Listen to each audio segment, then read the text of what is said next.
Our guest speaker is a 1970 graduate of Woburn High School, Thomas J Kinton Jr. He's the president of Kinton Aviation Consulting. He's a nationally and internationally recognized subject matter expert in the aviation industry. In his multiple roles, Mr. Kinton provides strategic and analytical expertise to a number of clients as they navigate their way through the complexities of the various aspects of the aviation industry, including aviation safety, security, financial services, capital planning, airport operations, airport concessions, corporate aviation, expert witness, and litigation support and media relations. Mr. Kinton served as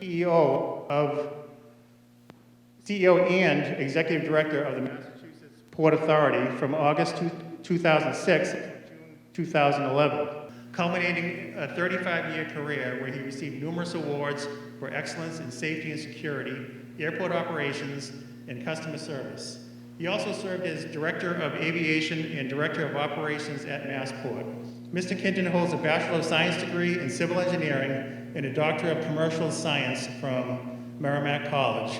He served as the Chairman of the Board of Trustees of Merrimack College from 2015 to 2016. Please welcome Mr. Tom Kinton.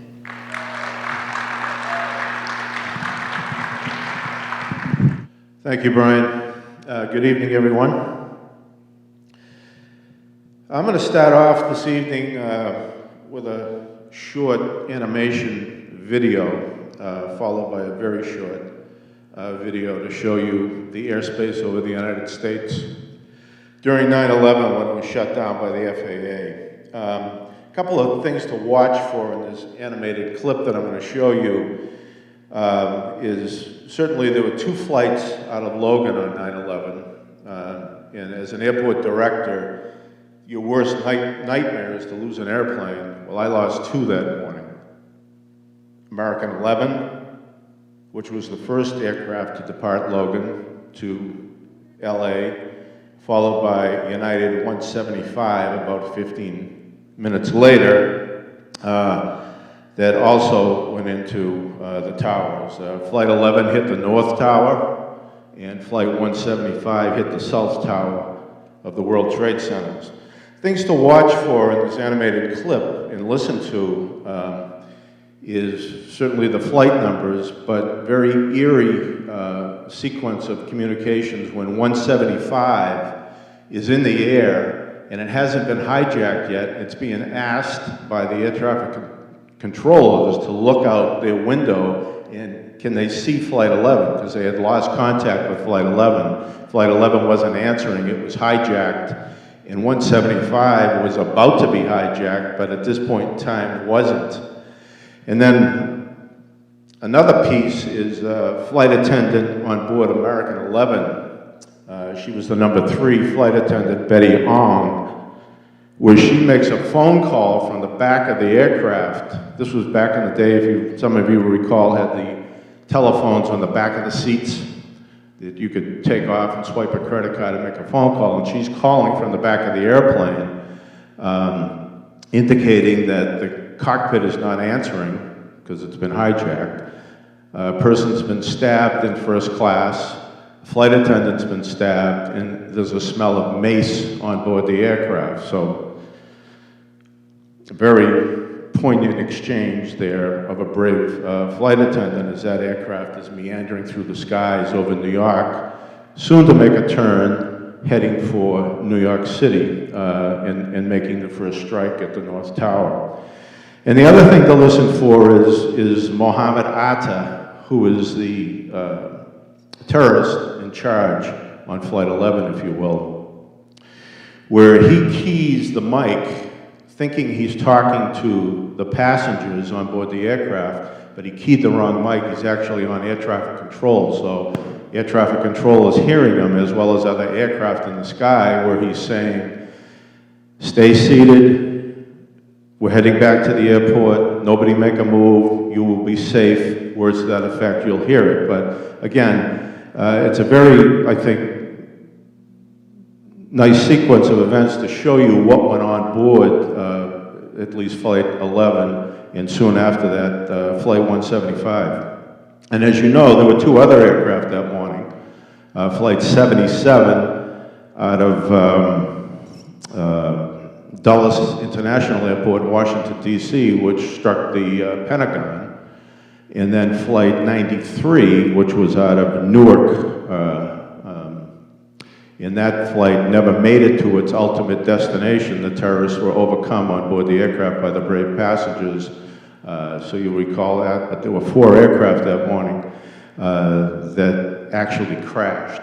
And the other thing we don't know is how many other aircraft were teed up that morning, because the last video, well, the last scene that I'll show you, which is the airspace when the FAA finally orders every aircraft in the sky to land at the nearest available airport, they may have saved who knows how many lives, because the terrorists never got to do what they were going to do, if indeed there were terrorists on board other aircraft. We just simply don't know.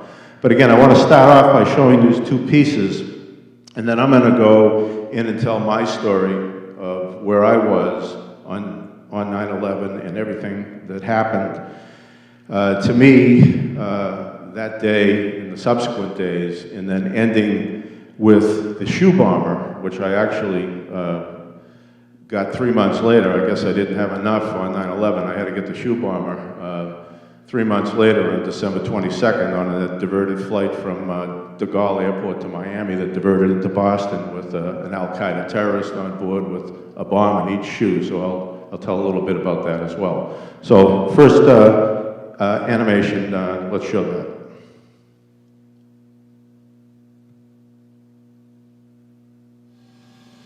Thank you, Brian.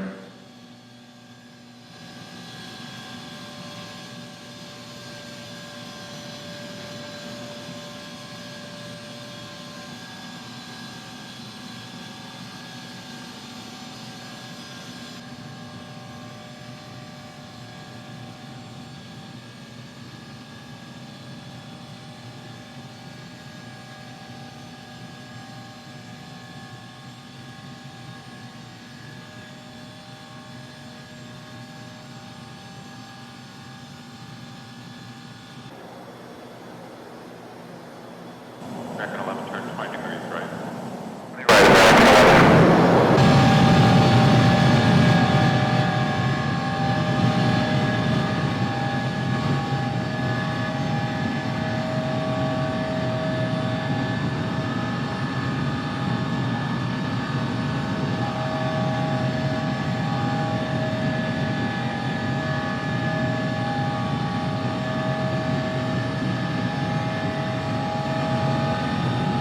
American 11, climbing to below 350.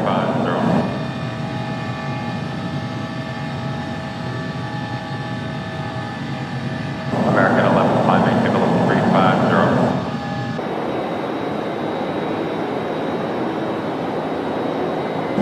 American 11, Boston. American 11, the American on the frequency, how do you hear me?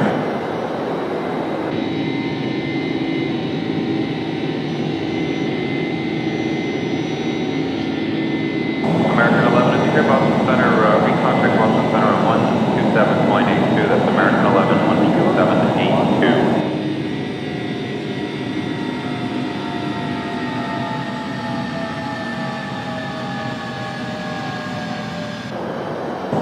Getting on. I'm number 3 on flight 11. Okay. On 7 Mike Lima, contact Boston Center 128.2. And there's some staff business class, and there's, we can't sleep in business class. Somebody's got mates or something.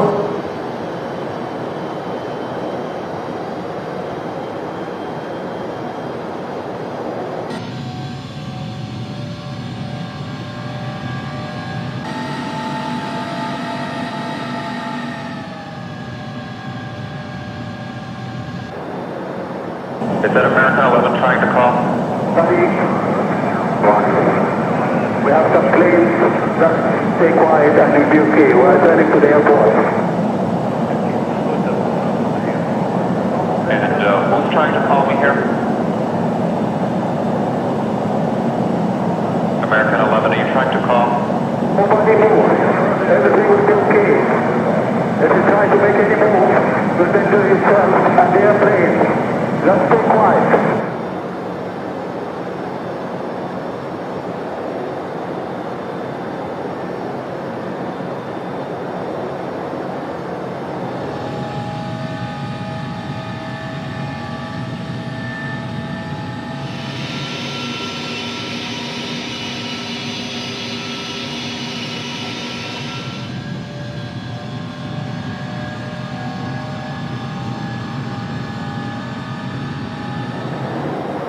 I have a situation with American 11 on the street. I need to scramble some fighters.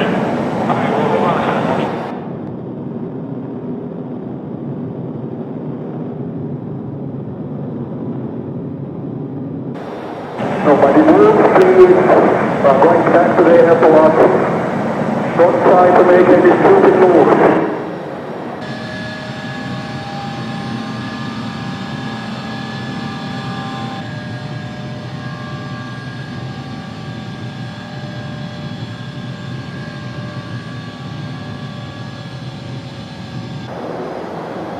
He looks like he's about roughly 29,000 feet.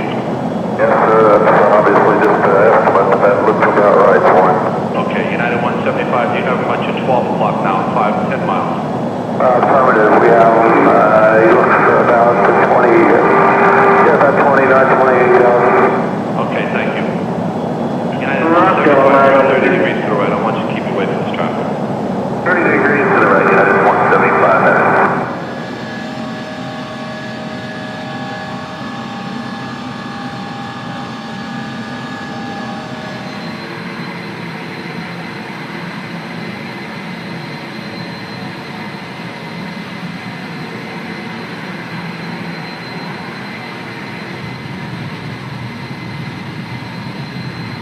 Just hit 583 Boston. 583, go ahead. I want you to look out your right side, maybe you're 3 o'clock in about 10 miles. We got an American 767 we're lost contact with, and I want to know if you can tell me if he's around roughly 29,000 feet there. Okay, we're not showing anybody on the keycast. Just a second, we're looking over there. We can't spot him yet. How many miles off to the 3 o'clock position? He's about 7 miles right now, and he's heading southbound. You said 583, can you see it? 583, we still don't have it. Yes, sir, we're looking.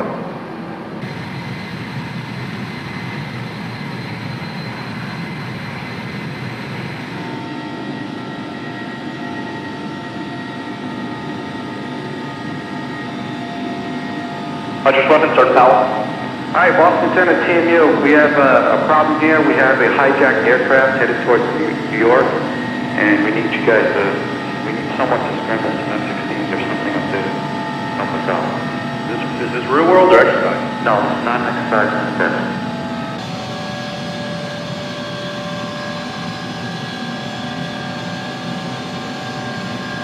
New York, United 175. United 175, go ahead. We figured we wait to go to your center. We heard a suspicious transmission on our departure out of Boston. With someone see the mic and said, everyone stay in your seats.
a plane crash.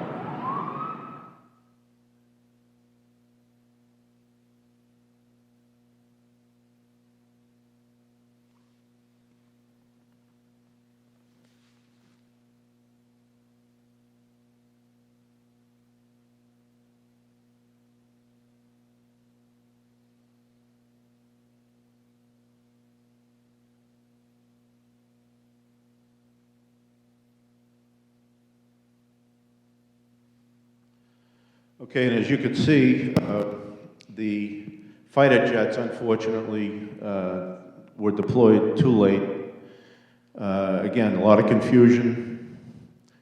Nobody knew what was really going on there. They tried, it said they got there too late for Flight 77. That was a mistake. 77 was the one that hit the Pentagon. They were really chasing and trying to get up there for Flight 11 to intercept it. And obviously would have made a difference if they could have, but again, got there too late. And you saw the impact. Those were 767s. They were wide-body aircraft, each one carrying roughly 24,000 gallons of jet fuel. Again, the reason these airports were chosen is they were near the targets that the terrorists wanted to hit. It made sense to take airplanes from airports that were going to overfly or go close to, whether it be the Pentagon, the US Capitol, or the World Trade Centers. And in Boston's case, it was the World Trade Centers that they wanted those aircraft loaded with fuel going to the West Coast in order to maximize the damage. And you could see the way they struck the towers. It wasn't a straight-on approach, and they were going about 500 miles an hour. A trained pilot will tell you that's a very difficult strike to make at that speed, and these were terrorists, who were trained, by the way, to fly in this country, and I'll get to that in my speech. But they hit the towers, and they did it with their wings cocked in order to maximize the slice of damage across the building. Rather than 5 stories, they took out 14 or 15 stories, which essentially trapped all the people above and spilled all that fuel into the shafts of both towers, burning and melting the steel, which led to the subsequent collapses. So again, here's just a quick shot of what the sky looked like that hour of the day. You'll see all the traffic is focused, all the air traffic is focused on the right side of the United States because it's still dark, it's still very early morning, it's 5 a.m. on the West Coast, so the West Coast kind of hasn't woken up yet, but there's over 4,000 aircraft in the skies over the middle to eastern part of the United States of America that it's now maybe an hour and a half into the incident where the FAA has said, everybody down.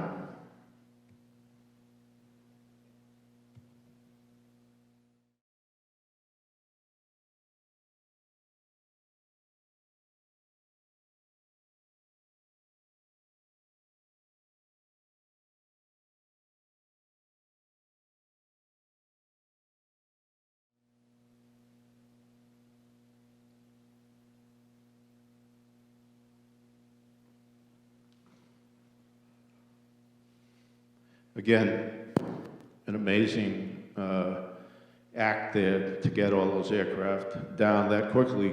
A historic event, never happened ever in the history of aviation, where FAA literally shut the world down. So let me begin by talking about my experience on 9/11. I was director of aviation of Boston for Massport. I oversaw Logan Airport, Hanscom Field in Bedford, and Worcester Regional Airport at the time. There was obviously a lot going on in the world. We had received all kinds of intelligence about potential attacks, but they were mainly focused overseas. Nobody really had any inkling that we would see anything of this magnitude occur here in this country like we saw on 9/11. And it's one of those events, I'm sure many of you in the room will recall, you know, whether it's the assassination of JFK or whether it's Pearl Harbor bombing, or it's one of those events in history that you just never forget where you were. And my day started, or my 9/11 started on Sunday, the Sunday before. I was going to a conference in Montreal, Canada. It was put on by Aviation Council International. Every 7 years they do an international conference and they bring all the directors, or most of the directors from around the world together in one location, and this year, or that year, was Montreal, Canada. So I left the house on Sunday afternoon, or Sunday morning. I was giving a speech Sunday afternoon up in Canada at the conference. And I remember saying to my wife as I'm leaving, do I need a passport for Canada? And she said, I don't know, why don't you take it anyhow? I'm supposed to know this stuff, I'm in the business, right? But, So I reached in the drawer and I grabbed the passport and off I went.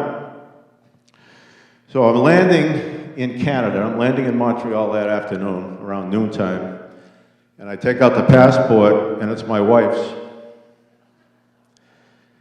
More to come on that as I try to get out of Montreal on Tuesday, 9/11, with my wife's passport.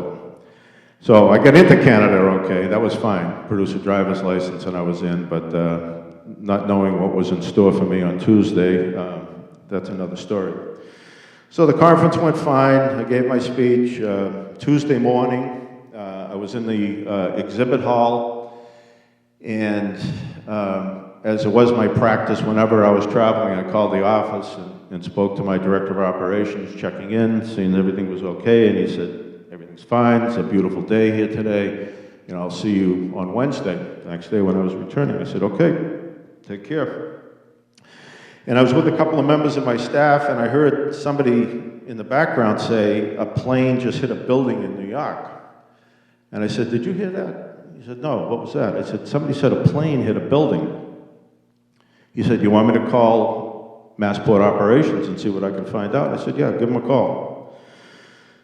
So he calls Massport Operations, and the look on his face, he hands me the phone, he says, they want to talk to you right away. So I get on the phone, and they said, all hell is breaking loose. And I said, what's the matter?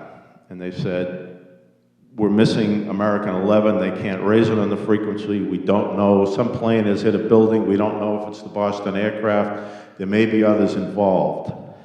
I said, okay, keep me posted, and I started to gather my staff, and I said, I think we need to be prepared to get out of here.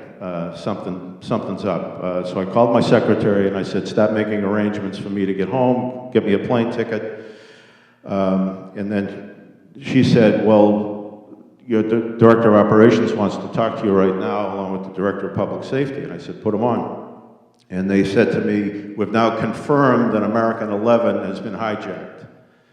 So I said, all right, open up the Emergency Operations Center, which was our practice. It was the fire station at Logan Airport, where we had an emergency ops center where we would go there for any kind of national kind of an emergency. And I said, open up the Family Assistance Center, which is a place in the Hilton Hotel that we had where we would seclude families of a plane crash and keep them away from the press and so forth, and give them privacy, clergy, food, beverage, phones, and whatever. And I said, open up the Family Assistance Center. I said, I'm getting people together, and we're out of here, get me a plane, get me something. And so I hung up, gathered staff, and we left the exhibit hall. And I said, get your stuff, meet me in the lobby, we're gonna head for the airport. And I went up into my room and I turned on the TV and I'm throwing stuff in my bag and I'm watching CNN or whatever, one of the national channels, and I see the second plane hit live, not knowing, again, it was Boston, United 175. So again, a lot of things are going on. My phone's ringing, I'm meeting my staff, we're in a cab headed for the airport. The airspace is now shutting down. We're being told there are no planes available. You're gonna have to do something else. So I said, go to the rent-a-car center, let's get a rent-a-car right away. So we went there, we got a rent-a-car, there was 4 of us. And now I'm making arrangements to get across the border. Montreal's about an hour, 45 minutes from the border, so I'm calling the state police at Logan. I'm saying, get with Immigrations, Customs, Border Protection, get us across the border, and get me a police escort or something. And oh, by the way, I have my wife's passport. it's really me, so tell them that. So anyhow, if you recall, Governor Cellucci, former governor of Massachusetts, was the ambassador to Canada, so he got involved because he was the sitting ambassador in Canada, along with the state police, along with Customs, Border Protection. Anyhow, I get to the border, and there's a Vermont State Police cruiser waiting along with immigration officials, and they said, "Who's Kinton?" And I said, "That's me." They said, "Okay, sir, what do you need?" I said, "I just want to get back to Boston. We need an escort, and I want everybody to be safe." And they said, "Okay, there's your escort, go." And the Vermont officer introduced himself. He said, "How fast do you want to go?" I said, "I want to live through this, and I want you to live." So anyhow, the rent-a-car wouldn't go more than 100. So we were 100 miles an hour down Route 89 under the escort of the Vermont State Police. And we were in and out of the hills of the mountains of Vermont. And we got a CNN radio station on in the rent-a-car, and we're picking up bits and pieces. Picking up that the South Tower has now been hit, that's in flames. We're picking up the Pentagon is on fire. We're picking up, there's another aircraft heading for Washington. That's the one that went down in Pennsylvania. And I said to my staff, I said, "Guys, we're at war. We're under attack. We're at war. Something bad is happening, and we're right in the middle of it."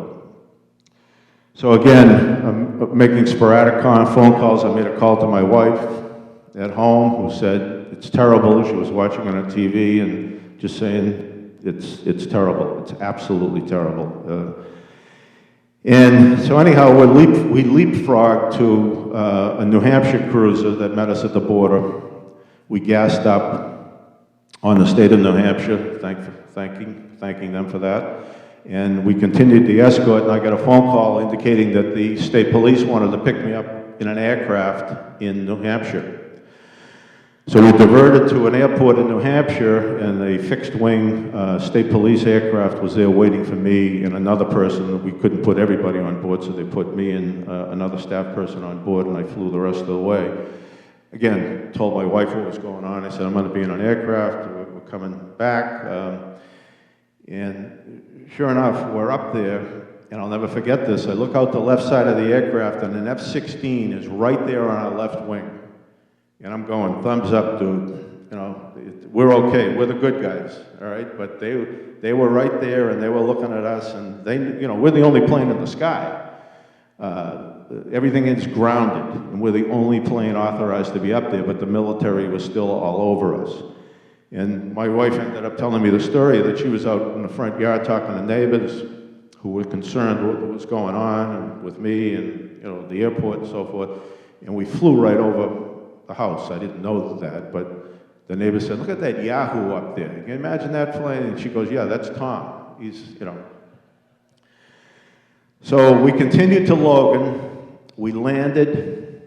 Most eerie feeling I've ever had. Nothing moving at Logan at all. It's 1:30, 2 o'clock, 1:45, something like that in the afternoon, and we're the only aircraft out there moving. We land, proceed to the Emergency Operations Center, where I am met with my staff, my Director of Ops, my Director of Public Safety, FBI, State Police, and immediately I'm shown the manifest of the two aircraft. I'm updated that both flights that took the towers down came out of Logan, 11 and 175. Here's the manifest. I look at the manifest, which is simply a listing of all the passengers on board, but the thing is, the terrorist names just jumped off the sheet at me. It was sickening. They just jumped right off the sheet. There weren't big loads on board those aircraft that day. There was, I think, only 80-something on 11, and I think 56 total on 175, and each of them can handle up to 200. So very light loads, and the terrorist names, again, just jumped. And I said, "Well, what else do you have?" And they said, "We have one of the terrorist suitcases. It didn't connect onto American 11. The terrorists came to Logan in a variety of different ways. Some came by taxi cab, some came by rent-a-car that morning, some came by plane. Mohammed Atta and his cohort flew from Portland, Maine to Boston on a US Airways Express flight, thinking he was going to land behind security at Logan and go right to his American flight. But those of you familiar with Logan Airport will know that Terminal B was split two ways. US Airways is on one side, American was on the other side. Well, ATA lands on the US Airways side, has to go across the street and go through security again in Boston, which he does. And as a result of that delay, his bag, like maybe many of your bags, get lost and didn't make it on the connecting, didn't get on American 11. So the World Trade Center is ground zero. There's nothing there. There's no evidence. It's ashes. We've got evidence at Boston. We've got ATA's bag, and I said, what's in it? They said the Quran and the flight manual for a 767 and a 757. So even though we had indications that terrorists were flying the aircraft, now we had confirmation that they were fully trained on how to fly these aircraft. Later finding out, by the way, they were trained by flight schools in Florida, where they went. Didn't want to know how to take off the airplane, didn't want to know how to land the airplane, they just wanted to know how to fly it when it was up in the sky. And I say we, this country taught them how to do it. And they turned those airplanes into weapons of mass destruction against this country on 9/11. We also found out that there was four terrorists, a passenger who was outbound out of Logan that morning, called the state police when he ended up being diverted. I forget where he got diverted to, maybe Cleveland somewhere. And he said, go into the garage, go up to the third level, row, whatever, check out this car. There was something suspicious going on. So sure enough, we went up there, and it was a rent-a-car belonging to four terrorists that he almost got into a confrontation with that morning because they hit his door. Well, they hit his car with their door getting out. He, I guess, slammed his door into theirs to show them.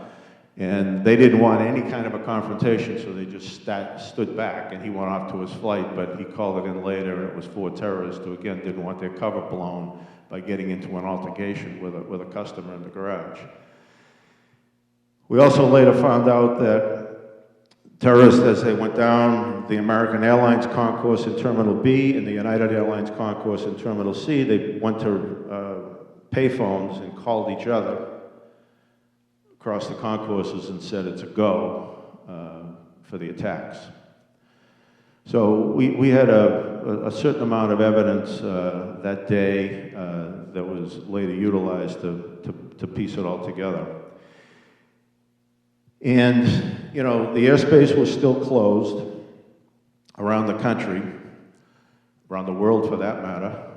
All international flights that were heading to the U.S., a number of you will recall, ended up in Uganda. There's actually a movie and a book written the day the world came to dinner or something, where the town actually came out and fed all these people that were on these wide-body aircraft. They were lined up tail to nose for 2 days waiting to get airborne again to come back into the U.S. So airspace started to reopen as things got pieced together and we realized the magnitude of the disaster we were dealing with as a country. And FAA was giving authorization to reopen. And I got a call before airspace was opened, I think it was on Wednesday, to allow an aircraft to land at Logan. I said, who? They said the Bin Laden family. They're going around the country picking up the Bin Ladens, and they want to land at Logan because there's a number of them in Cambridge. I said, they're not coming here. Get the authorization for somebody else. I'm not giving it. Long story short, the State Department gave the authorization to let it land, pick them up, and off they went. And that ended up in a book. I had a worker of mine who was a skilled laborer, and he came in one day to the office and said, I need to see Mr. Kinton. What's the matter? I need to show him this book. It was about the Bush family and the Sauds, the Saudi Arabians. He said, you're in the book. Page 167, it's in here, you not letting them land at Logan. I said, really? I didn't realize that. Well, interesting. Thanks for the Thanks for the info. So anyhow, later on Thursday, airspace opened. We weren't ready in Boston. We didn't want to open. We didn't know if the airport was booby-trapped, how many other terrorists may have gone through, left something behind. We searched. We went through every trash container. We went through every suspended ceiling. We towed 3,000 cars out of the garages that were parked closest to the terminals and took them up to Suffolk Downs just to get them away from harm's way in the event they were booby-trapped with bombs and so forth. And we opened on Saturday to commercial traffic, a day and a half after the rest of the country opened. And it was very, very difficult times. Emergency Operations Center was open for weeks. I'm very pleased that we had the Family Assistance Center open. We actually drilled in an emergency exercise the year before on family assistance. And to have 2 airplanes, Boston, coming out of Boston, we were ready for the Family Assistance Center, and again, it got high marks from the families for keeping them, again, out of harm's way and privacy and giving them the comforts that we could offer them during this crisis.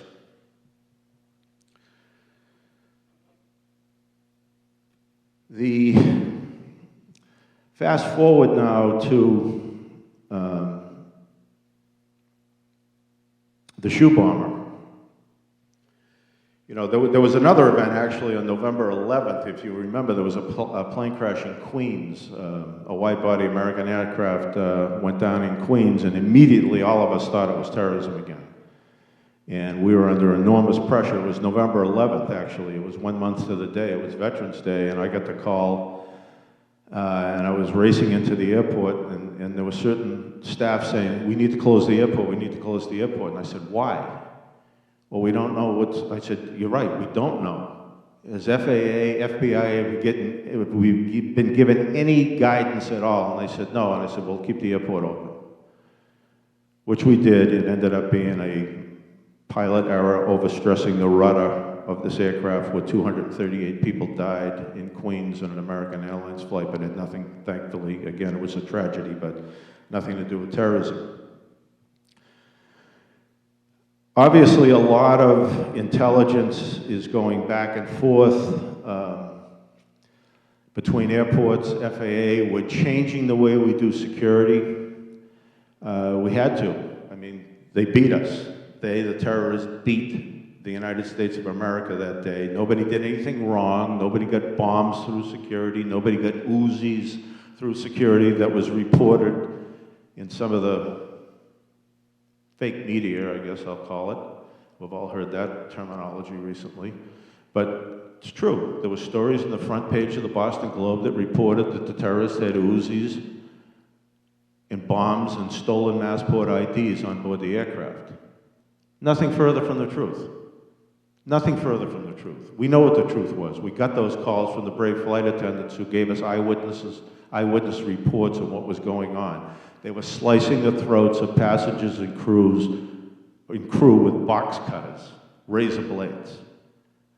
That was their weapon of choice. That's what they got through security. Nobody was stopping that kind of thing on 9/11 in 2001, and they walked right through security with those simple weapons, and that's how they took down the crews and passengers on board those aircraft. And again, you'll recall aircraft doors weren't locked back then. They were simple. I think they were made of cardboard or something. Anybody could penetrate them if they wanted to. And pilots would routinely come out if there was a disturbance, which I think some of them did, and ended up getting killed as they tried to come out and see what was going on outside of the cockpit. We all know, again, that's changed. Locked cockpit doors, armor-plated cockpit doors, armed pilots in some instances. They don't come out. They won't come out. We changed protocol in terms of security. We turned it into a national security force called the TSA to look very similar to U.S. Customs and Border Protection, to get rid of the contractor. Again, not that anybody did anything wrong, but this was a time to change because we were at war. People were trying to beat our system, and we needed to treat it more as a military and defense operation rather than a simple security operation. So again, we were inundated with directives.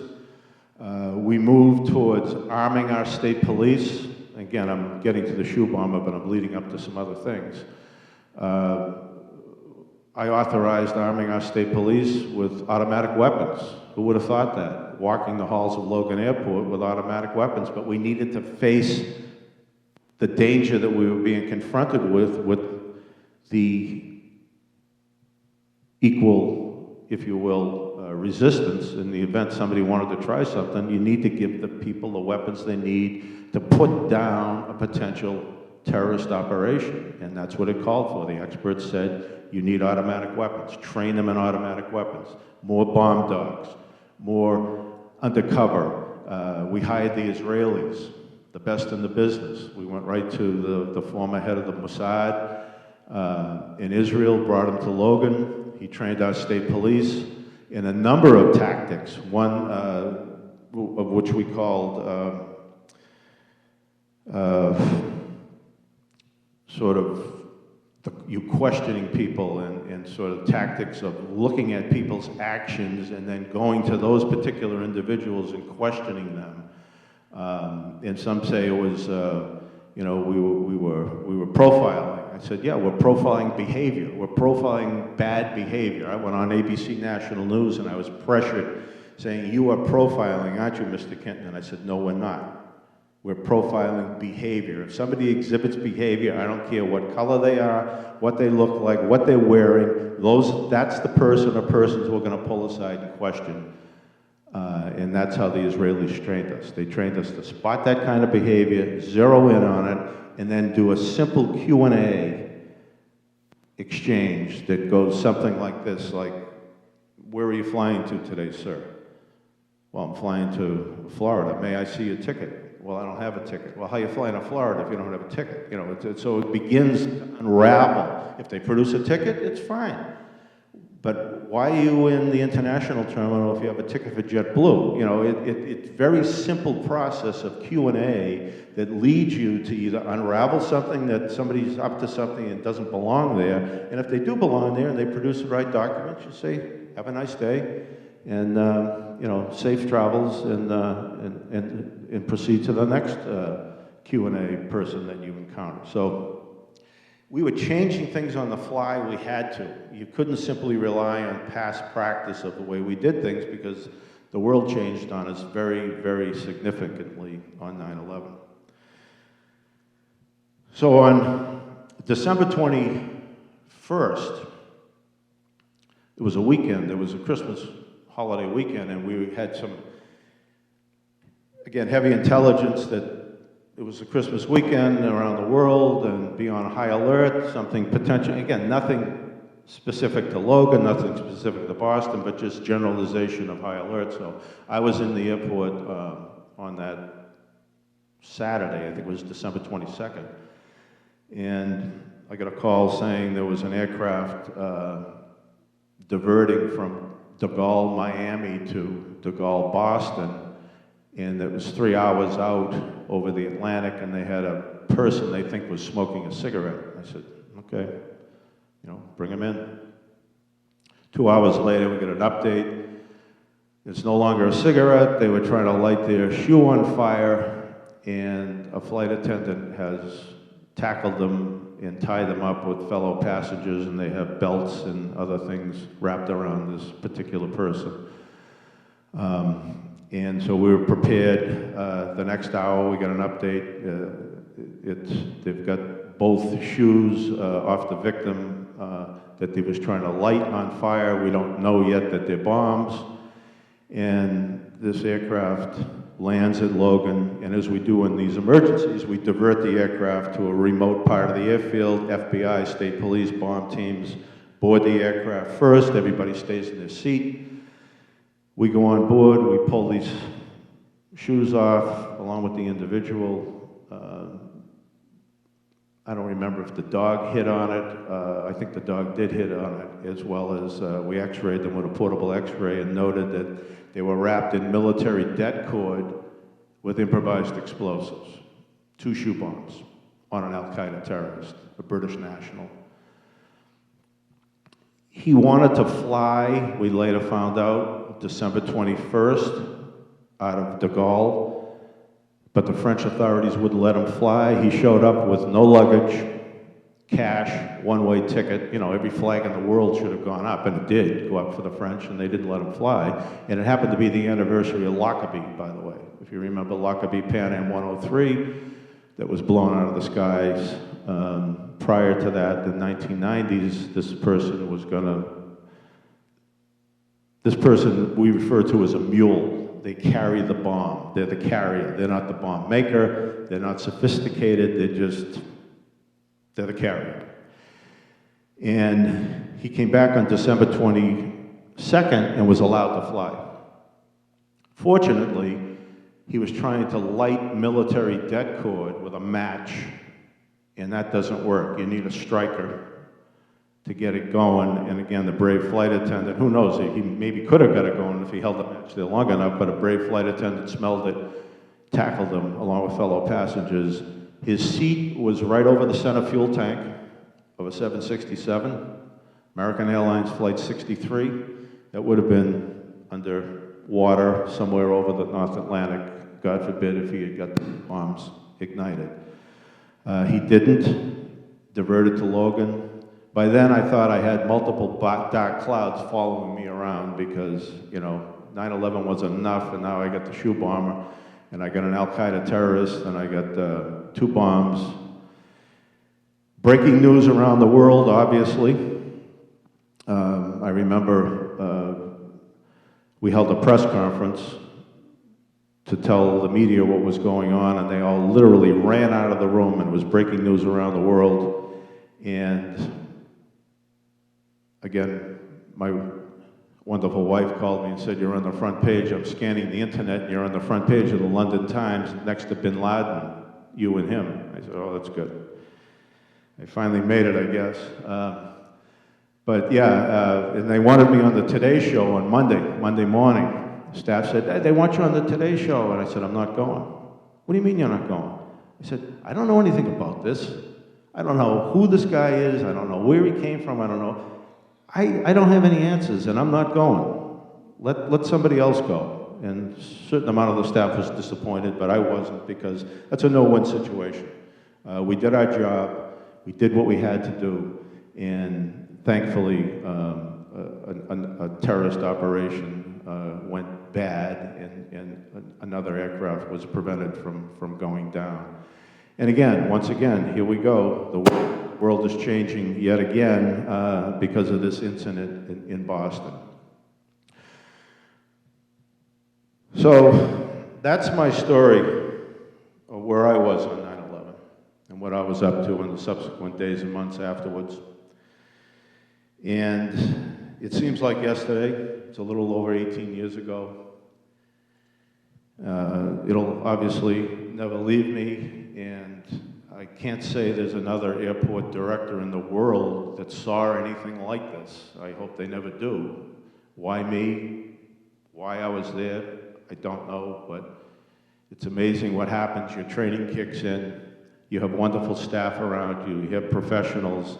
You step up and you do the job under the worst of circumstances, understanding that literally people are trying to take the lives of your fellow passengers and change America forever in the damage that they did on 9/11 and attempted to do thereafter, and still attempt to do to this day. And the last thing I'll leave you all with, before I want to have an opportunity to do some Q&A here, is 18 years is a long time. And as this becomes a distant memory in the rearview mirror, don't let it become a distant memory in the rearview mirror, because it can happen tomorrow, it can happen next week. These people have no timetable. There is no timetable. They're destined to change the West and to defeat capitalism, and that's their plan. And just because they failed on December 22nd, they succeeded on 9/11. maybe it's 20 years from now where they're going to hit us again. I don't know. I don't know what the timetable is, but I can tell you, don't rest easy, because we have to keep our guard high, we have to stay informed, we have to keep our intelligence levels high, and we have to build on sophisticated security each and every day to protect our lives as we know it today. So thank you very much for your attention, and I'm happy to take some questions if there are any.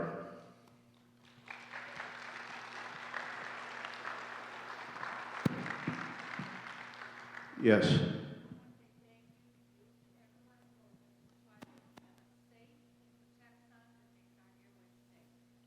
Thank you. Thank you.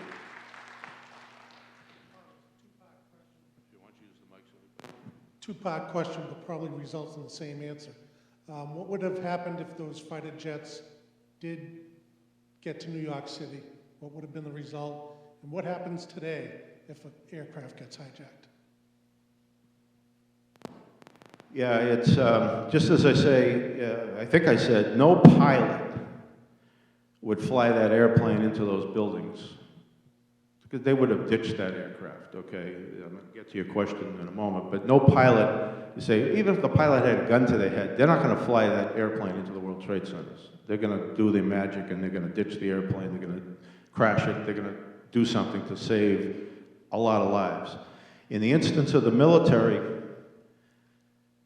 you know, that's a tough one. I mean, to blow an American airline or American airliner out of the sky because you think it's hijacked and it's up to no good. I think they probably would have waited until they saw what it was up to, and they would have had no choice but to take it out, because that thing was moving at a very rapid pace, 500 miles an hour. It was locked in, if you will, on a target. And once they saw that that's what it was up to, I'm sure they would have taken it out. And similarly, you know, the military is trained in this stuff. You heard the phone call. When they answered the phone, they said, "Is this real world or is this a test?" And they said, "No, real world." So the first thing they want to know is, are you calling me about something real, or is this a test? We'll still mobilize if it's a test, because we have to practice. But real world is real world, and they're trained for this kind of stuff. And if they see an aircraft making a hostile move, even though it's full of American passengers, back then they didn't have the history of 9/11 to fall back on, so it probably would have been a tougher decision. But now with the history of 9/11 behind them, understanding that that indeed can happen and could happen again, I don't think there's any doubt that they would take it out. Yes.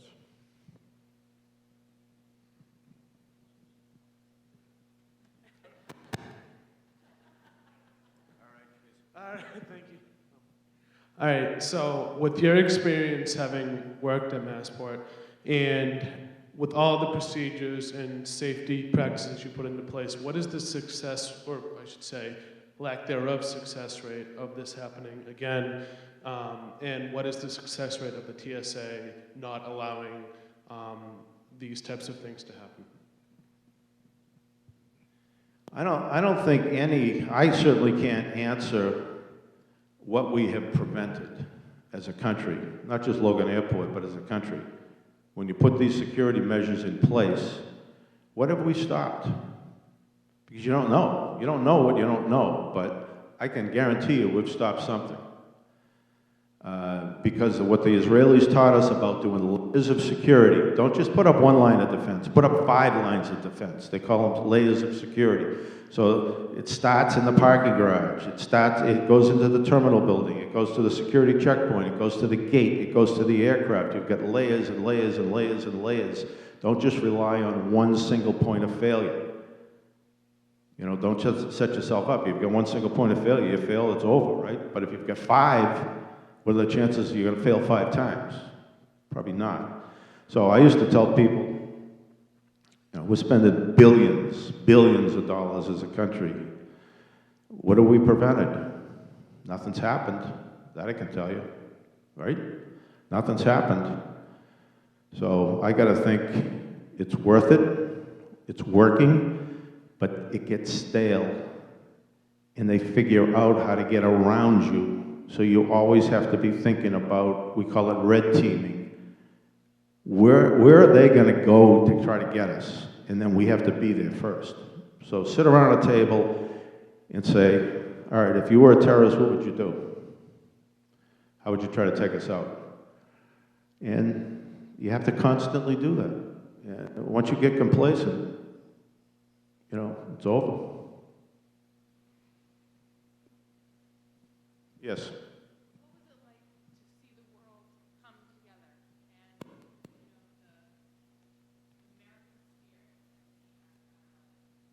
The American spirit, what was it like to see the world or the Americans come together? It was incredible. It was an incredible feeling. I mean, everybody put everything aside.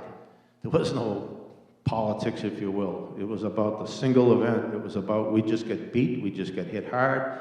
What are we going to do to stand this country back up? Okay? As President Bush said at the time, I think his words were something like, you broke us, you broke the World Trade Centers, but you didn't break the American spirit, or words to that effect. And we were at it the next day. We were digging people out, we were rescuing people, we were putting pieces back together, and we got those airplanes back in the sky 2 days later, and, you know, the country really came together like I've never seen it. There was no, you're in this party, I'm in this party, you know, it was, the Congress voted, they moved the legislation, they hired, we stood up teams of people, we gave the money where it was not, it just happened because it was a crisis and the American spirit came together and it was great to be part of it. Yes, sir.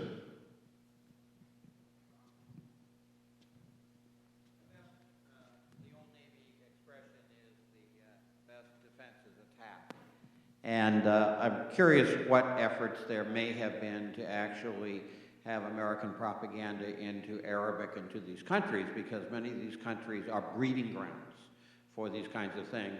Europe, after World War II, we worked with them and we created a more stable Europe. Has anything been done to try to work on those things, not just in Arab Spring, but long-term trying to translate into Arabic? Yeah, I think that's a great question. It's really out of my lane, if you will, as far as expertise, but I do think Department, that's where that lies, and those kinds of efforts, I believe, are hard at work, because that's part of the solution. It has to be part of the solution, absolutely. Good point.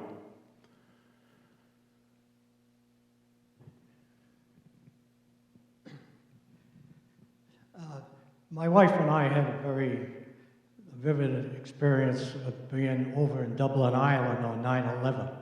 We were scheduled to leave on 9/12, and we were on a bus tour, and the tour director directed the bus driver to pull over to the side of the road, and he told us what had happened. It was quite an experience, and the people of Ireland were unbelievable. You know, when we got back to the hotel, they had a whole bouquet of roses with the American flag and the Irish flag on the, you know, in the lobby there, and it was just an unbelievable experience and something we'll never forget. The people we didn't get out for 3 days, but it was wonderful. I couldn't speak it highly enough to the people of Ireland taking care of us over there. Thank you. Thank you for that. Any other questions? Again, thank you very much. Hope you enjoyed it.